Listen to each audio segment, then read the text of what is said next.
Hi there, I'm Dr. Nohafiza Ahmad Kamarudin from Biology Unit as per UPM, and for this lecture I want to talk about metabolism, energy and enzyme.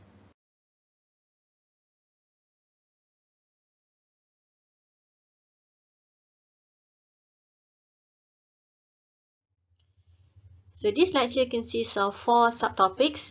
The first one is the flow and form of energy, and then the metabolism. The third one is metabolic pathways and enzymes, and the last one is the organelles that involve in photosynthesis and cellular respiration.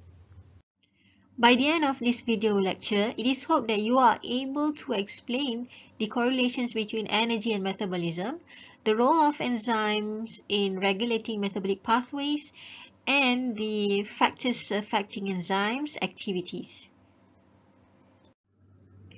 Okay, let's start with this adorable panda. All living things require energy to carry out life processes. This is one of the characteristics of living organisms that you have learned before.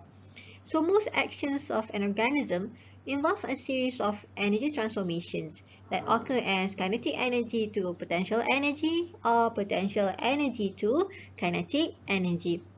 If you look at this panda, what energy conversion takes place? Now, to recap on this kinetic energy and potential energy, I have one simple example. This archer and her bow. So you can imagine when the archer pulls the string in position, the resulting tension in the bow and string represents the potential energy.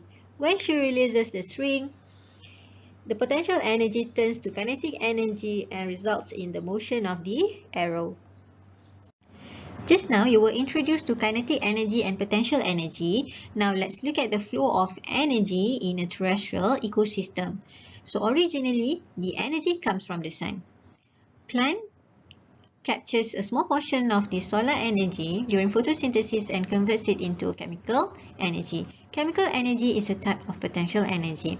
So, when plants are eaten by an animal, in this case, a moose, so the chemical energy is converted into mechanical energy when the moose moves. So during this energy conversion, heat is also released. Everybody knows that food is essential to life, and without food, organisms cannot survive. So food is the source of energy. So let's see this cycle. So one day you go to the mall and you buy all this food. You go back home and you eat them. So your body cells will do cellular respiration to generate ATP. The breakdown of ATP releases energy, and this allows you to do any muscle movement, for example. And to replenish the loss of energy, you eat again. Just now in the cycle, you see the word ATP. So what is ATP and why it is so important to us? ATP is life's energy currency. We use ATP to do work, like you spend your money to do shopping. So adenosine triphosphate, or ATP, is a high energy molecule that stores the energy that is needed to do just about everything. So ATP composed of 3 main parts. At the center, we have one ribose sugar. Attached to one side of the ribose sugar is one nitrogenous base. We call it as adenine. And on the opposite side, we have 3 phosphate groups. So these 3 phosphates of ATP repel each other, creating instability and potential energy. And ATP is known as high energy molecule because a phosphate group can be easily removed and the energy is stored in the phosphate bond of the ATP. So ATP is not stored by cells because it is constantly being generated from adenosine diphosphate, ADP, in ATP cycle. We will look into this ATP cycle after this. And this high energy molecule used to drive metabolic reactions in our body. So the more active the organism is, the greater the demand for ATP. Like most chemical reactions, the hydrolysis of ATP to ADP is reversible. The reverse reaction combines ADP with inorganic phosphate to regenerate ATP. There are 2 reactions involved. Endergonic reaction and exergonic reaction. So before we talk about these two reactions, you have to know that ATP is highly unstable and has high potential energy. If it is not used to perform work, ATP spontaneously dissociates into ADP and the phosphate. So this is opposite to ADP, where ADP is more stable and has lower potential energy compared to ATP. The creation of ATP from ADP requires energy. This reaction is called endergonic reaction. One example of endergonic reaction is carbohydrate synthesis. The reactions to make glucose, for example, in plants during photosynthesis consume energy. Meanwhile, for exergonic reaction, the hydrolysis of ATP releases the stored energy. So these are some examples for exergonic reaction are nerve conduction and muscle contraction. The energy released by an exergonic reaction is captured in ATP, and ATP is then used to drive the endergonic reaction. Yes, so a brief one on exergonic and endergonic reactions. So this is one of the equations in thermodynamics. So for exergonic reaction, the reaction is spontaneous and energy is released to the surroundings. The free energy of the system decreases, and the change in the standard Gibbs free energy, or delta G here, is negative or less than 0. So this is opposite to endergonic reaction, where the reaction is not spontaneous and is unfavorable because it requires energy, and the change in the standard Gibbs free energy is positive, yeah? So it is greater than 0. From the ATP cycle just now, you know that ATP breakdown is coupled to energy requiring reaction. So a cell has two main ways to couple ATP hydrolysis to energy requiring reaction. One, ATP is used to energize a reactant, and two, ATP is used to change the shape of a reactant. Now, one example of coupled reaction in our body is muscle contraction. So muscle contraction occurs only when it is coupled with ATP breakdown.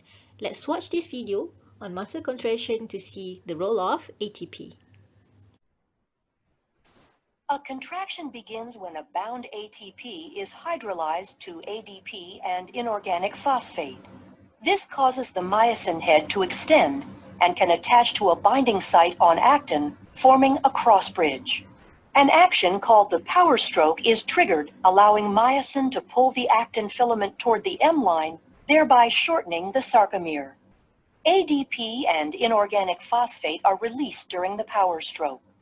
The myosin remains attached to actin until a new molecule of ATP binds, freeing the myosin to either go through another cycle of binding and more contraction, or remain unattached to allow the muscle to relax.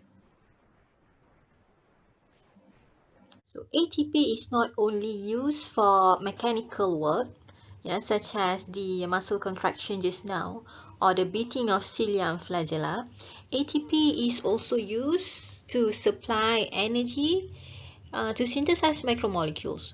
So this is called the anabolism, the building of bigger molecules in our body. And apart from that, ATP also supplies energy to pump substances across the membrane.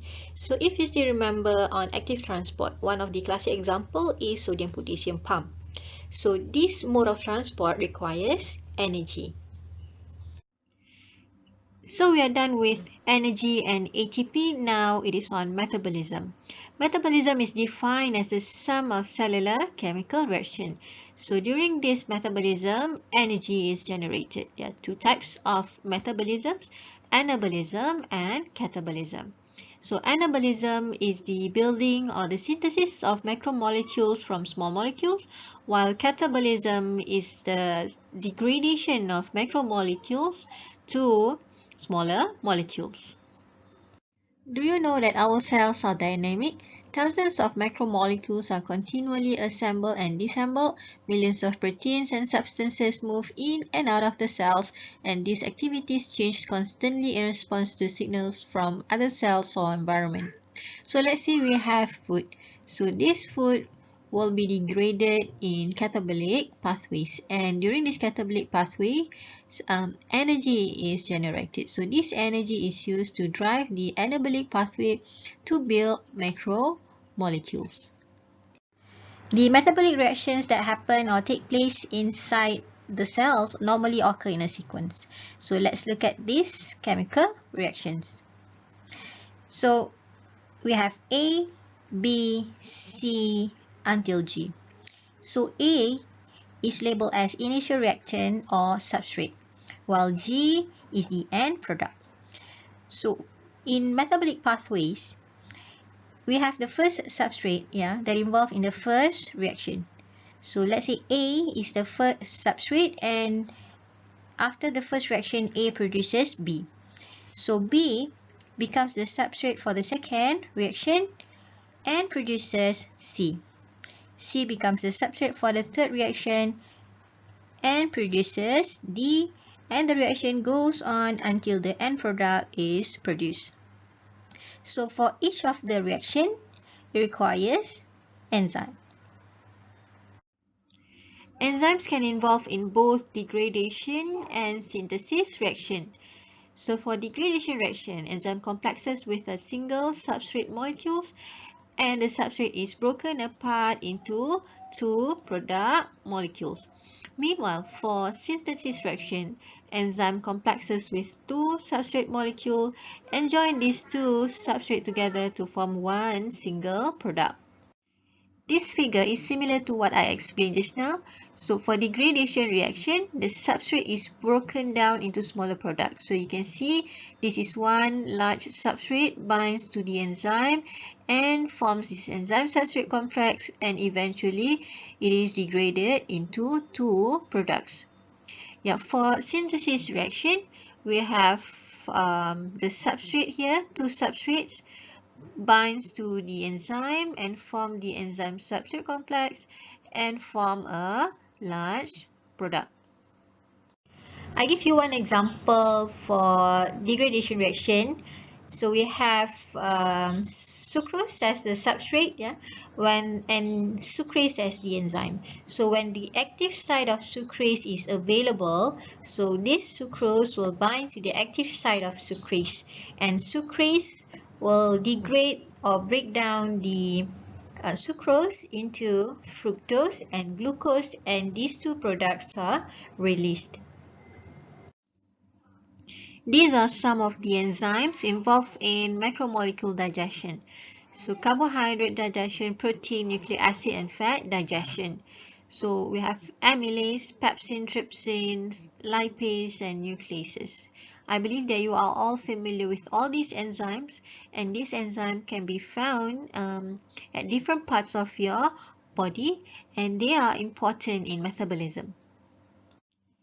That's the end of part 1, and let's watch part 2.